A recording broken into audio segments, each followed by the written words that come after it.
Now, from WYDC TV, this is Big Fox News at 10. We begin tonight in Corning, where a growing number of people are calling for the city to close off Market Street to allow pedestrians to roam freely. Matt Kleindienst is in Corning and tells us how that move could benefit downtown businesses. Good evening, Scott. Market Street was closed last summer to allow businesses to expand outside while promoting social distancing. The move was so popular by residents and business owners alike, they want to see it happen every year. It was two words. It was a game changer for us. David Shoemaker says having Market Street as a pedestrian-only walkway last summer was a massive success for his business. Like other restaurants and bars, Liquid Shoes Brewing had their indoor seating capacity cut in half to comply with COVID guidelines. By allowing businesses to expand outside, Liquid Shoes was able to weather out the worst of the pandemic. Having the seating outside, we basically didn't lose any taproom revenue at all. We actually did about even as compared to the summer before. As the weather continues to improve, the calls to open the street back up to pedestrians grows louder and louder. A petition calling on the city of Corning to make the switch is being circulated on Facebook. As of this afternoon, it has gained over 2,500 signatures. I've been around to many small towns around up and down the eastern seaboard that do stuff just like this for the summer, and it's always been a really good thing. Shoemaker believes having Market Street as a pedestrian-only street will attract more people to the city. You become more of a destination, Maybe people don't just come for the day, but they might come for the whole weekend because there's so much to do. I reached out to the mayor of Corning for comment on the petition, but he has not gotten back to me. Reporting from Corning, Matt Kleindienst, Big Fox, WYDC. Starting in April, the federal government will be offering financial assistance to help cover the cost of funerals for those who've died of COVID-19. Amanda Decker tells us how the program works and who may be receiving the money. If someone you love died from COVID-19 after January 20th of 2020 and you had to pay for a funeral, you could get up to $9,000 back from the Federal Emergency Management Agency. And if you had to pay for more than one of those services, you could get a total of $35,500. The program was created to help families offset the costs of funeral services and cremation related to the pandemic. $2 million was set aside as part of the rescue package that passed back in December to help cover these costs, help that many families need after such a tough year, and with the average funeral running at about $12,000. The government taking this stance is a way to pay tribute to the lives lost, but also to acknowledge not only the physical and emotional pain that families endure, but the economic pain that families have endured as well. FEMA is working to set up a toll-free number where you can call and apply for assistance, but you can't do that just yet. In the meantime, families who incurred these expenses are encouraged to start gathering the following information: an official death certificate attributing the person's passing to COVID-19 and that it occurred in the U.S., receipts from the funeral expenses, including the contract with the funeral home, including your name and the name of the deceased on those documents, and documents from the insurance companies or other accounts or programs that may have helped cover some of those funeral costs. Once the phone number is released from FEMA for people to start applying, we will share that number with you on air. Now, COVID-19 has killed more than 545,000 Americans, and this is something that's going to impact thousands of families from coast to coast. If you'd like to learn more about FEMA's program, you can go to FEMA.gov and just search for the COVID-19 Funeral Assistance link. I'm COVID-19 specialist Amanda Decker reporting. The Biden administration is pushing the pace on vaccinations, setting an ambitious new goal. It comes amid new research published on the vaccine's efficacy and safety, but also amid concerns about the pandemic intersecting with another challenge for the administration. Reed Binion reports. We will, by my 100th day in office, have administered 200 million shots in people's arms.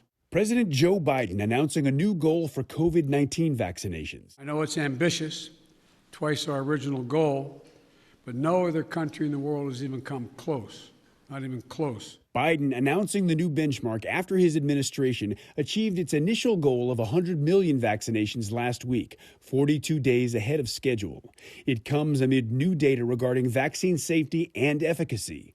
A new study on the Pfizer and Moderna vaccines indicates they provide protection for those who are pregnant and lactating, and they can pass antibodies to their newborns. There was also no indication of more side effects or more intense side effects in those who are pregnant and lactating than in the general population. The fight against COVID-19 has merged with another challenge for the Biden administration, this one at the U.S. southern border. Federal officials say more than 500 migrant children are in isolation after testing positive for COVID-19. That's about 4.4% of the children currently in custody. None have required hospitalization. I'm Reed Binion reporting. Pfizer is testing its COVID-19 vaccine on children in hopes of putting an end to the COVID-19 pandemic. 2 9-year-old twins in North Carolina got the shot at Duke University in Durham on Wednesday. Currently, COVID-19 vaccinations are primarily going to adults who are most vulnerable to suffering from the virus, but experts say vaccinating children is essential to achieving herd immunity. The children taking part in the study say they're glad to be able to make a contribution to science. Having taken care of many patients with COVID, the full spectrum of severity, including critically ill, I've seen the consequence of this disease. So the ability to make a contribution to that is not lost on me. Moderna has also been testing its vaccine on children. Experts say child infection rates are lower. However, the American Academy of Pediatrics says so far, at least 268 children have died from COVID-19 in the U.S. Severe weather tore through the deep south Thursday afternoon into this morning, spawning a series of tornadoes, hail, and flash flooding. Holly Furfer is in Alabama, where at least 14 tornadoes touched down, causing severe damage throughout the state. Across the South, destruction. This tree's down, it's been completely uprooted. And devastation. I worked my whole life to put this stuff in this house, and then it just ripped away in 1 second, As several long-track supercells spawned a wave of deadly tornadoes across 5 states Thursday afternoon into Friday morning. Oh my God! At least 14 tornadoes were reported in Alabama alone, according to the National Weather Service, downing trees, destroying businesses, and razing homes. When you drive through these areas, it's very devastating. It broke my heart to see the amount of damage that these homes have sustained. Residents describing the chaos. I started hearing the wind. We felt the house shake a little bit. You could see outside the windows how everything was going. Neighborhoods demolished in an instant. This street right here, my cousins live here. I came to check on them, and it's destroyed. It's terrible. In Calhoun County, at least 5 reported dead. And we immediately started getting reports of structures damaged, people trapped, and we're up to at least 5 fatalities at this time. As the storms pass, communities now facing a difficult road ahead. Please continue to keep our city and our residents in your thoughts and prayers. In Columbiana, Alabama, I'm Holly Furfer. New reaction to President Biden's first press briefing in regards to his remarks about the surge of migrants at the southern border. The president made no apologies for his decisions to roll back some of his predecessor's policies, but his critics say what's taking place is a humanitarian crisis and it needs to be fixed immediately. Steve Harrigan has more from Washington. In his first press briefing since taking office, President Biden defended his administration's response to the surge of migrants arriving at the border. If you take a look at the number of people who are coming, the vast majority, the overwhelming majority of people coming to the border and crossing are being sent back. Still, there are concerns this spike is not slowing down. The Department of Health and Human Services is now calling for federal employees to support the Office of Refugee Resettlement. In a job posting, they say employees will help supervise children, interview them, and collect their contact information in the hopes of uniting them with family members in the U.S. Republicans say President Biden's executive orders led to the surge, and they want the administration to do more. The cartels are making money off of this humanitarian crisis that was created by reckless rhetoric out of the White House. There are also demands for the media to have access to the overcrowded facilities. President Biden said he is committed to transparency, and there is a plan underway for that to happen. Part of the challenge here is ensuring that we're able to process quickly these migrants who are arriving, and there's responsibility on the Mexican government to do that as they're arriving at Mexico's southern border. 19 Republican senators will come to the border today to tour facilities for overcrowding. In Mission, Texas, Steve Harrigan, Fox News. If you've been waiting to go to the movies, well, you can finally watch movies on the silver screen at the Elmira Drivein. The drive-in theater reopens for the season starting tonight. will be hosting double features throughout the weekend. Movie lovers can watch Tom and Jerry and Wonder Woman 84 on one screen and Nobody and Promising Young Woman on another. The Elmira Drivein is located along State Route 352 next to the Chemung County SPCA. Still ahead tonight, bizarre bear behavior is puzzling wildlife experts in California. Someone opened the trunk and it climbed in the trunk. That is definitely not normal bear behavior. More on a mystery disease that may be impacting the U.S. bear population. Here's your local stock market update from Big Fox.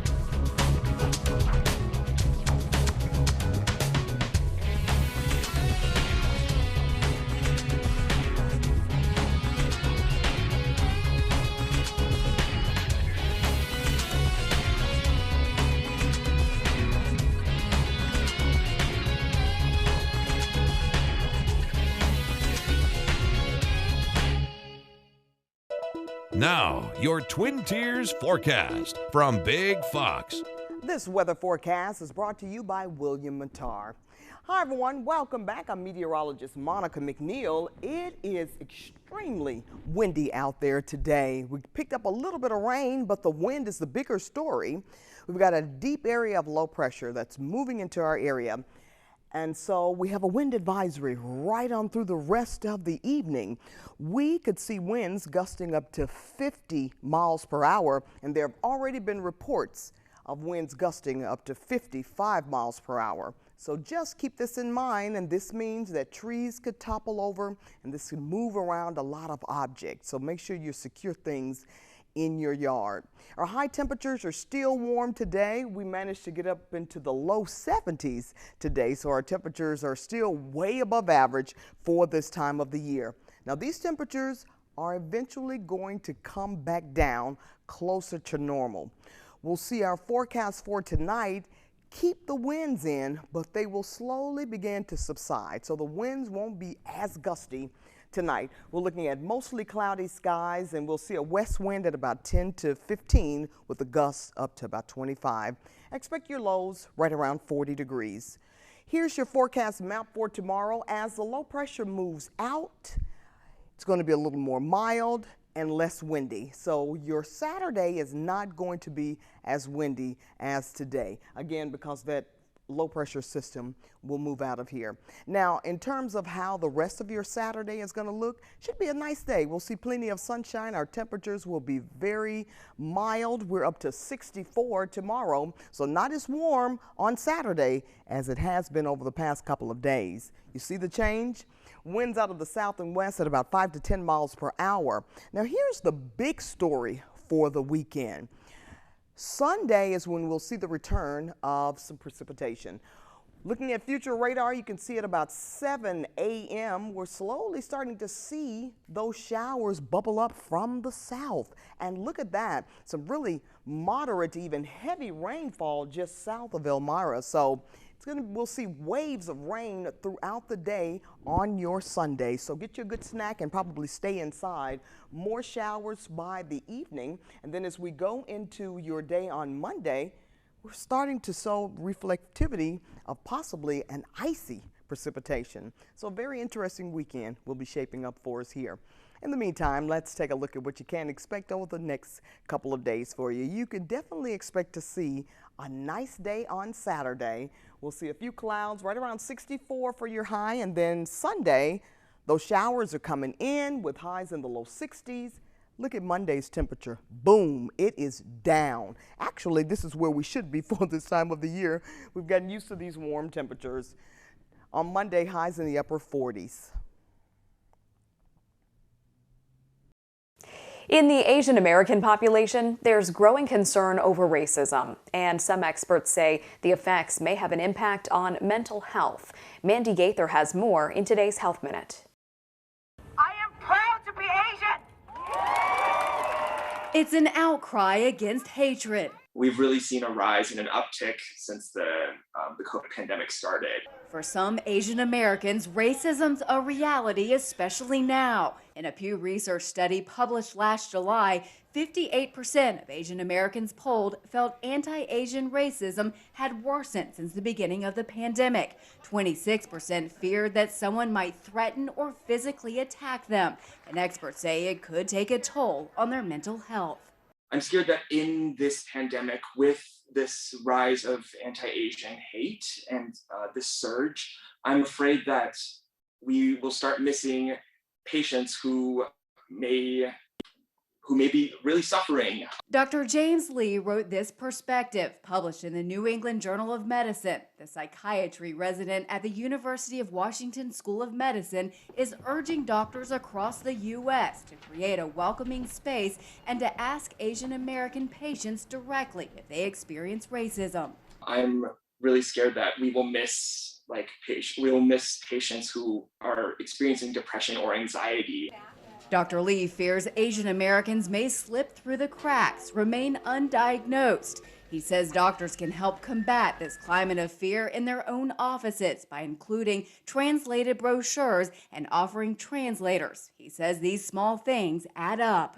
I think it's about being able to see yourself as part of this country and not necessarily as being an outsider. For Health Minute, I'm Mandy Gaither. Could a mystery disease be impacting the U.S. bear population? Well, in California, experts are trying to figure that out after some bizarre bear behavior. Marley Ginter has more. You come across a bear and that bear's first instinct should be to run away. But researchers with the California Department of Fish and Wildlife have come across some bears with some odd behavior. Someone opened the trunk and it climbed in the trunk. That is definitely not normal bear behavior. And that's got to be a red flag, right? That's got to be a red flag that something is not right. Dr. Brandon Monk, senior wildlife veterinarian, started studying these overly friendly bears in 2014 at the Investigations Lab in Rancho Cordova. With the help of researchers at UC Davis, even performing CT scans, necropsies showed the bears had encephalitis, a neurological disease. But there's no telling how they're getting it. We started seeing something strange about, I believe it was about 5 years ago. Ann Bryant is the executive director of the Bear League. She remembers one of the bears walking right into a school full of kids, making himself at home in the classroom. And he sat in the back just like a puppy dog. That was not normal. That bear should have been terrified to go into a building with a lot of people. So it's complicating things for researchers. They appear normal, just friendly. Some even appear healthy with good-looking fur. Right now, there's just so many unknowns about this, but yet it's out there, it's happening, and it definitely is getting worse. A wildlife mystery, but researchers reminding everyone friendly doesn't mean safe. Next thing you know, oh, maybe I'll just hand feed it and see if it takes it out of my hand. Those are situations where you're getting a lot closer to getting bit, potentially. Pay it forward. That's how Dan Reynolds, a handyman in Maryland, explains why he risked his own life to help a neighbor. And if it wasn't for a random act of kindness 6 years earlier, it never would have happened. Stacey Cohen has the story. It all started at this ordinary bus stop 6 years ago when Doug Shumway did an extraordinary thing. I happened to notice somebody standing at the bus stop. It was a winter day, and I realized that, I can give this person a ride. That person was Dan Reynolds. Because it was like 10 inches of snow on the ground and 15 degrees outside, I said, yeah, okay, sure. The men chatted. Shumway learned Reynolds did contracting work and hired him to fix some plumbing, a job that took a couple of days. He said he was leaving, and I said, oh, well, where are you going to live? I said, I don't know, I'm kind of homeless. I said, well, why don't you stay with us? What made you do that? That's just the way we're supposed to be as people. I mean, if you have, you give. They get so many birds here, it's crazy. After a divorce and steep debt, Reynolds spent 2 years living in a van. He was overwhelmed by Shumway's kindness. I'm going to keep on going, and sooner or later, maybe I would get a break.